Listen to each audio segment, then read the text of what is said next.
सरकार ने तो इजराइल का साथ दिया है। अफसोस तो मुझे इस बात का है, जो जवाहरलाल नेहरू के वक्त से फलस्तीन के साथ रहा है कि एक दिन इजराइल सारे अरब मुल्कों पे कब्जा कर लेगा। इजराइल जंग पर आखिर जवाहरलाल नेहरू की याद क्यों आ रही है?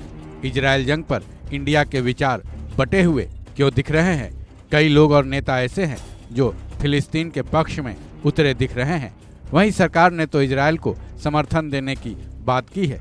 जाहिर है जो लोग इजराइल के विरोध में हैं, परोक्ष रूप से सरकार के भी विरोध में है। ऐसे में नेशनल कॉन्फ्रेंस के प्रमुख फारूक अब्दुल्ला ने इजराइल और फिलिस्तीन पर जवाहरलाल नेहरू की रणनीति की चर्चा की है। लेकिन क्यों उन्हें नेहरू की याद इजराइल जंग के बीच आई? फारूक अब्दुल्ला ने भारत की सरकार का इजराइल के साथ खड़े होने पर भी आश्चर्य व्यक्त किया है।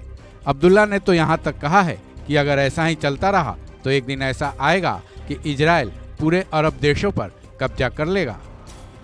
आपने सही कहा। अफसोस तो मुझे इस बात का है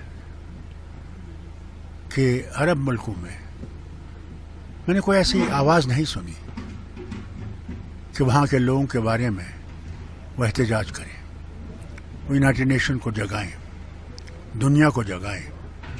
आप देखिए, बीबीसी ने उनकी खबर को पहले दिया नहीं था, तो आप देखिए लंदन में किस तरह उनके बीबीसी को घेराव किया गया कि जब तुम कहते हो कि हम सच बयान करते हैं, तुम आज सच क्यों नहीं बयान करते हो?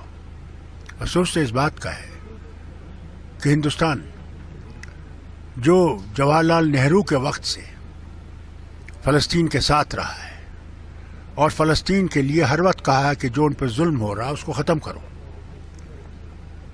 यहूदियों को वहाँ बसाया गया 1917 में, अंग्रेज़ों ने साजिश की और फ़लस्तीनियों की ज़मीन उनको दे दी और वो बढ़ते गए और फ़लस्तीन की ज़मीन को और भी और काबू कर कब्ज़ा करने लगे। और जो वहाँ पे लोग हैं, एक अपार्टाइड का मामला है, जैसे साउथ अफ्रीका में थे, काले और गोरों में, वहाँ जो जुल्म वो मुसलमानों पे कर रहे हैं, मैं बयान नहीं कर सकता। अफसोस इस बात का है कि हम आज हिंदुस्तान में वो आवाज़ नहीं है जो उनके लिए ज़ोर से बोल सके। की तरफ से और अफसोस मुझे इस बात का है, सिर्फ लोगों ने, जिनको हमदर्दी है उस लोगों से, उन्होंने आवाज़ उठाई है। सरकार ने तो इजराइल का साथ दिया है। अफसोस तो मुझे इस बात का है। लेबनान की तरफ से थोड़ा सा हिमायत हाँ, मिल गई है। मैं लेबनान ने और ईरान से मगर बाकी मुल्कों को। सी द क्वेश्चन इज, जहाँ तक as far as Middle East is concerned, it's in turmoil, terrible turmoil. और अगर वो पेशन गोई सच आई कि एक दिन इजराइल सारे अरब मुल्कों पे कब्जा कर लेगा, उसके लिए हमें होश रखना चाहिए। यही सबसे बड़ी चीज़ है। और हम समझते हैं कि हम लोग इन लोगों के साथ हमदर्दी करते हैं, इसके सिवा हमारे पास कुछ है नहीं। जाहिर है पीएम मोदी ने इजराइल जंग शुरू होते ही अपनी रणनीति बदली थी, जिसके बाद उन्होंने ये कहा था कि मुश्किल के इस वक्त में हम इजराइल के साथ हैं। सरकार की तरफ से बदली गई इस रणनीति के बाद इंडिया में दो विचारधाराएं सामने आ रही हैं। केवल फारूक अब्दुल्ला ही नहीं, कई ऐसे उदाहरण सामने आ चुके हैं जिसमें फिलिस्तीन का समर्थन दिखा है।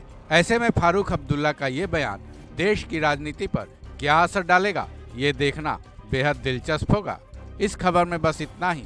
बाकी अपडेट्स के लिए जुड़े रहें वन इंडिया हिंदी के साथ।